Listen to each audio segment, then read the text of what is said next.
Hello everyone, this video is in collaboration with Filipino teachers in 5 different countries. My name is Alissa from Alissa's Lifestyle vlog. I am a teacher here in Arizona, USA. I came here last 2016 with my family. I have made a video about my story on how I was able to apply as a teacher here in the USA, so please don't forget to check it out. Hi, I'm Tin. I'm working here in Singapore for almost 5 years now.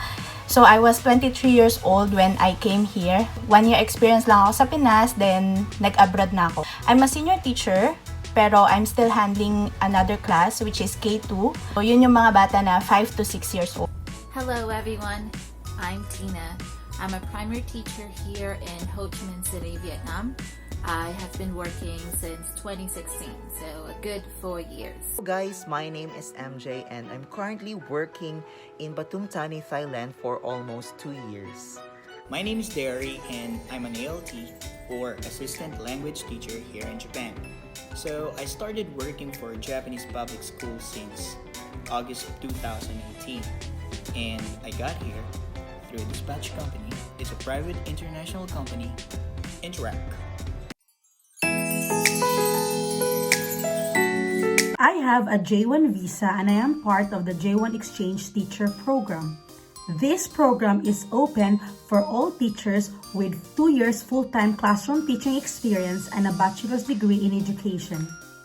Qualifications, of course, kailangan graduate ka ng 4-year course na major in preschool. So ako, gumraduate ako ng Bachelor in Elementary Education, major in preschool, and of course, IELTS is a plus. Kasi meron silang tinatawag dito ng mga level. So kapag ka hindi ka IELTS passer, ang pwede mo lang turuan is hanggang nursery class. But if you are an IELTS passer, then makakapagturo ka hanggang K2 class. So, which they prefer. Though, there are some companies na they still hire you, pero they will require you to take it during your contract. Work as an ESL teacher in Vietnam, you should have any 4-year degree and a TESOL certification. So that can be with any TESOL provider or a CELTA. To work in early childhood, primary or secondary education, you should have a teaching qualification. So back home, that's an education degree or any 4-year degree in arts and sciences, and then you take additional education units, which is what I did. And you should also pass the licensure examination and then become a registered teacher. So the process is first guys, any 4-year course. Next, with or without experience, pwede po siya mag-apply. And then third guys, with TOEIC exam with 800 points up, or yun na guys, basta 800 points lang, okay na siya, pwede ka nang tanggapin sa schools. And depende man sa schools if nagre-require sila ng TOEFL or TESOL guys, it depends sa schools. When I applied as a teacher here in the USA, I did direct hiring. It means that I did not have any recruitment agency in the Philippines. What I did, I just followed these 2 basic steps. First, I applied directly to the school. You can find a lot of schools here in the USA that are hiring foreign teachers through the J1 visa program. So what I did is, I go to the school's website, and under employment, you can apply online. And I was offered with a teaching job position.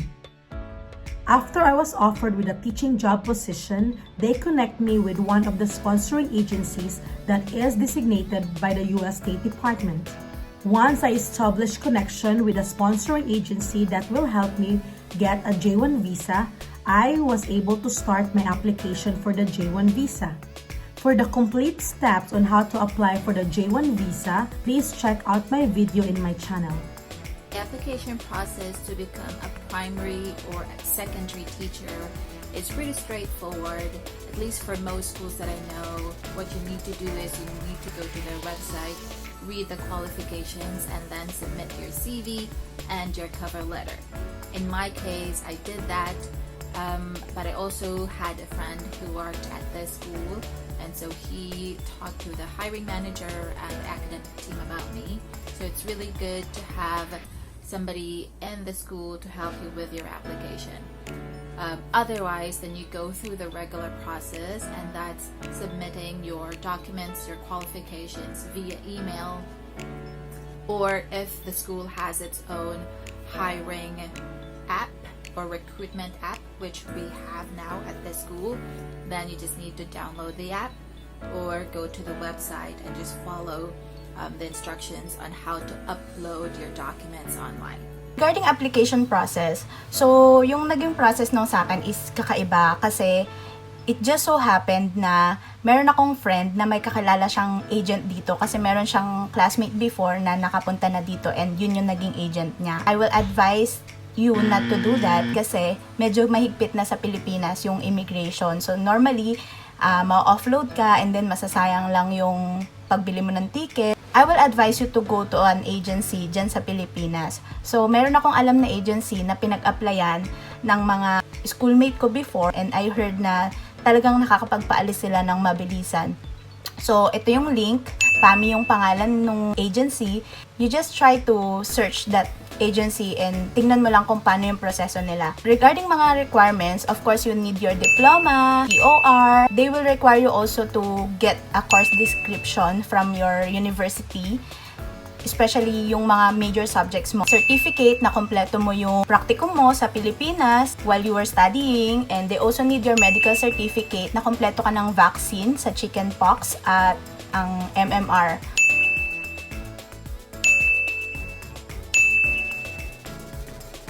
Just want to let you know na yung board exam natin sa Pilipinas, it doesn't really matter kung pasado ka or hindi kapag nagpunta ka dito. So how to process your application, guys, in Thailand? First, pwede kayong mag-walk-in. Second, pwede kayong mag-online application. Third, pwede kayong with agency, guys. Talk about the application process. Now, if you wanted to land an ALT teaching position here in Japan, and if you wanted to be an ALT under my company, Interact, there is only one authorized agency in the Philippines. It's situated in Makati City. All right, it's Jasham Recruitment Agency.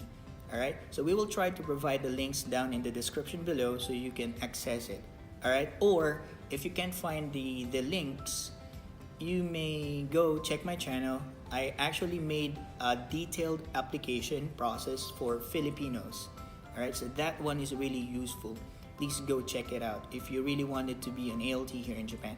Alright, so that video is really useful. Like, it's really detailed. I've provided there all the steps, all the procedures, all the documents that you need to secure, all the things that you need to do, basically everything that you need to know. Alright, so please go check that out. In terms of salary here in the USA, teachers have different salary scale because it depends on two things. First is your educational attainment.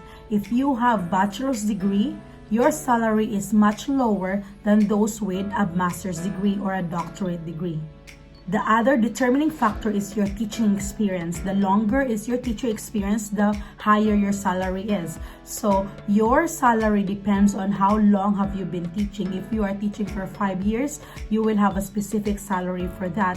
And if you're teaching for more than 10 years, your salary would be much higher, of course. Here in the US, schools follow a salary schedule. So you cannot compare your salary to someone from New York, and if you are in Arizona, you cannot compare because they follow different salary schedule. Every district follow a different salary schedule. Even if your school is in Arizona, both schools are in Arizona, you cannot compare your salary because every district has its own salary schedule. Salary, depende yun sa last drawn salary mo doon sa previous company. So, kung sa Pilipinas ka manggagaling at pumunta ka dito, normally you will start with the minimum. And sobrang laki na ng minimum ngayon compare sa nung nag-start pa lang ako way back 2015. So, ngayon, ang minimum nila is $2,600, which is $95,000 in a month. So, starting pa lang yan. After every contract, lumalaki yung sweldo mo. Of course, depende yan sa nagiging performance mo. Kung gusto ka ng boss mo or hindi. Okay, next, how much salary I get, guys? as a teacher in Thailand. So I'm earning 22,000 baht, excluding yung mga extra classes, yung tutorials, guys. Let's talk about salary. My base salary, according to contract, is 200 and yen.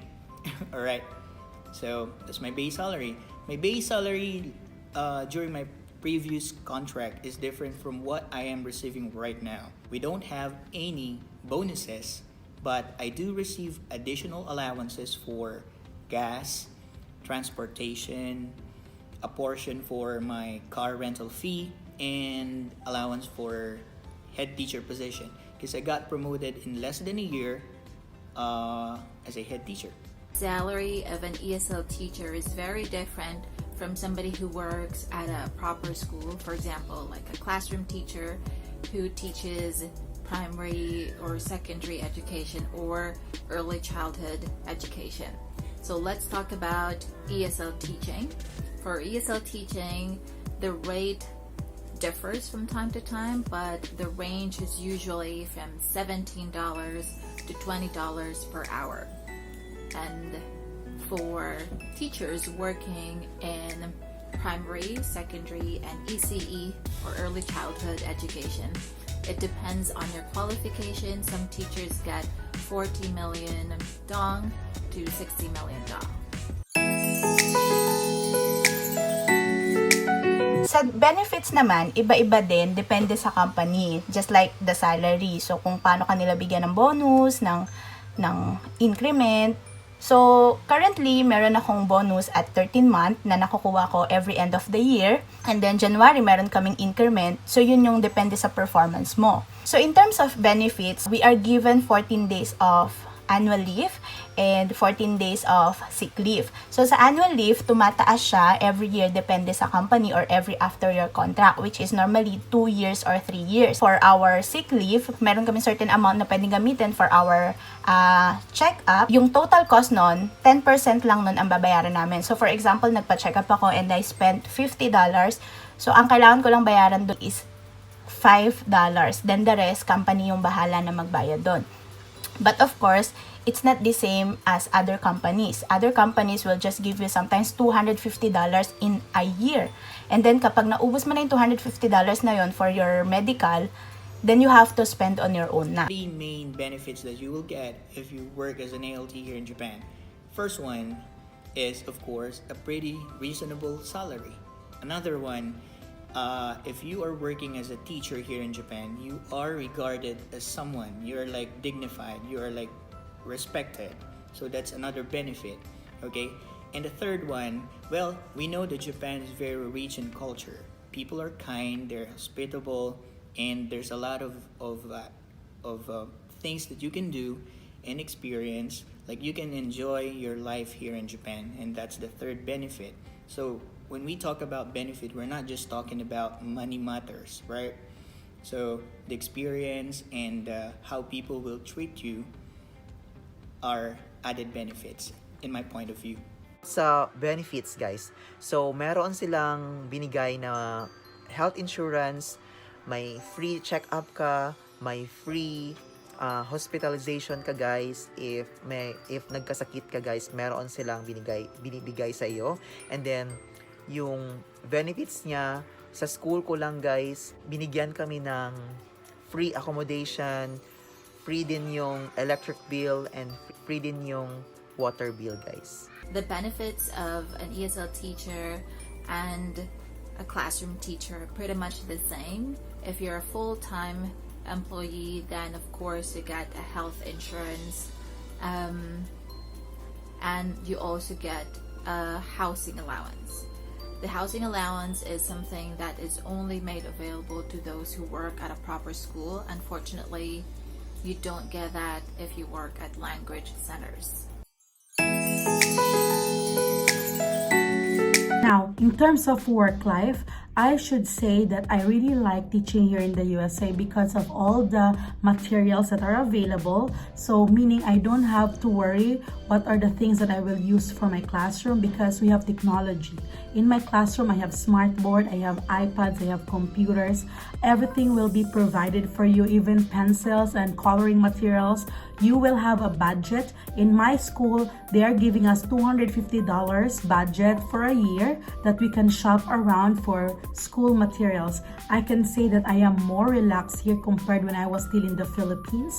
Maybe because our job here is really to teach. In the Philippines, there's a lot of things that you need to do, like a lot of paperwork. But in the US, you have lots of time to teach and prepare for your lessons. You are not required to do any paperwork. Even the grades is not at all a burden because we just input their scores in the system, in the computer system, and it will generate grades. We don't need to compute the scores, and we don't even need to distribute the report cards because the office will be the one in charge to do that.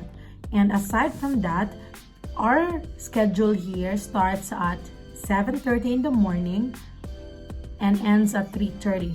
But our class is at 8:15 up to 3:15. So the schedule itself is so relaxed, I should say. The only pressure I have here is you really need to make sure that they are really learning the standards that they are ought to learn, because here they are doing Common Core standards, meaning the students need to learn the same standards that is required for the current level. So if you're teaching first grade, make sure that the standards, the Common Core standards, will be taught to the students until the end of the year, and they are going to undergo lots of examinations that will measure the growth from the beginning of the school year until the end of the school year. So that's one thing that was a pressure to me when I just started. So even lesson planning is not that hard here because we already have a curriculum and we just need to follow what is given to us. Ang opening hours ng school usually is 7 to 7. But it doesn't mean we have to work 7 to 7. So we have shifting. So if you will work 7 o'clock, you can go home at 4 o'clock. So we have opening teachers, we have closing teachers, we also have mid-shift teachers. We need to work 42.5 hours in a week. But most of the companies, they will require you to work 44 hours in a week. Provided ang lesson plan namin, our structured lesson plan. But since we just started the inquiry approach last year, we have to do our own lesson plan based on the theme that is given termly. So this is aside from the structured lesson plan that are provided by the curriculum team. We don't really do much in terms of lesson planning, but we do upload photos every month to an app where parents can have access to it. Twice a year, we upload portfolios of each child. Having experienced working both as an ESL teacher and as a primary teacher, I would say that the workload of an ESL teacher is so much easier. You've got free time in the morning because language centers usually operate at night or early afternoon, and the weekends. So you've got your mornings free and you can do other things. You can explore the city, meet with friends, or do other activities that interest you. Or you can also take private tuition. For classroom teachers, if you teach primary, secondary, or ECE, then of course when the school is open, you have to be at the school. So that's from 7 o'clock to 4 o'clock p.m. Your weekends are free, but there are times that you have to attend parent meetings, and those are usually on Saturdays. Reporting is of course very different. With ESL teaching, you send reports as well, but you've got teaching assistants to help you, and basically your work is really with preparing your lessons using the materials that you find at the language center. So that's creating your own materials and resources and your own lesson plan for each lesson. If you work as a classroom teacher, then you do reporting every afternoon. You have to engage with parents, and for any other admin that the school wants you to do. So my work as an ALT basically boils down into two roles. First, a language instructor, and the other one is a cultural ambassador. Right now, I'm working at 5 elementary schools and 1 junior high school. For elementary school, our role is to make the students feel that learning English is fun and interesting. So it's like learning in the context of fun. For junior high school, it's making them feel that learning English is useful and that we gotta need this for international communication. So my work as a cultural ambassador basically is to help students develop a sense of appreciation towards other cultures from other countries. I work from Mondays through Fridays, up from 8:30 in the morning down to 3:30 in the afternoon. I have 4 classes a day, where each class runs for about 45 to 50 minutes. 45 minutes for elementary schools and 50 minutes for junior high school. I'm so happy with my schedule. Like, it's so light compared to my schedule back then in the Philippines. Because back when I was in the Philippines, I used to teach like 6 to 8 hours a day. So my schedule here in Japan is really, really light. But hey, this schedule depends on your contract between you and your Board of Education. So yeah, every situation is different. You can be asked to teach anywhere between 1 class to 6 classes a day. But for most ALTs, 4 classes a day is a regular schedule. Teaching English at the Japanese classroom is really, really convenient. You will not need to teach alone, alright? So you are just an assistant language teacher. The main teacher will always be the Japanese teachers. You're there to support them. That's it, alright? And you don't necessarily need to prepare for the whole lesson plan, okay? Especially these days. Like, lesson plans are already created and the lesson plans are already provided by the government. If you want it to be more creative and if you want to implement something, then that's the only time that you need to prepare for something. All you need to do is to assist the Japanese teacher, give them ideas, and teach together. Okay, about sa work life, I think comfortable siya sa akin. It's because walking distance lang yung bahay ko to my workplace, guys. And then yung school environment, yung co-workers ko, guys, very okay sila. I'm working from 7:30 to 4:30 p.m. guys, from Mondays to Fridays, guys. If you want to know more information on how to apply as a teacher here in the USA, please don't forget to check out my channel at Alissa's Lifestyle Vlog and join our Facebook group at Filipino Teachers Unite in USA for you to be updated of the current trends and if there's a job opportunity available for you. So please check it out and please follow my Instagram as well. Thank you so much, guys, and I hope to see you in my channel.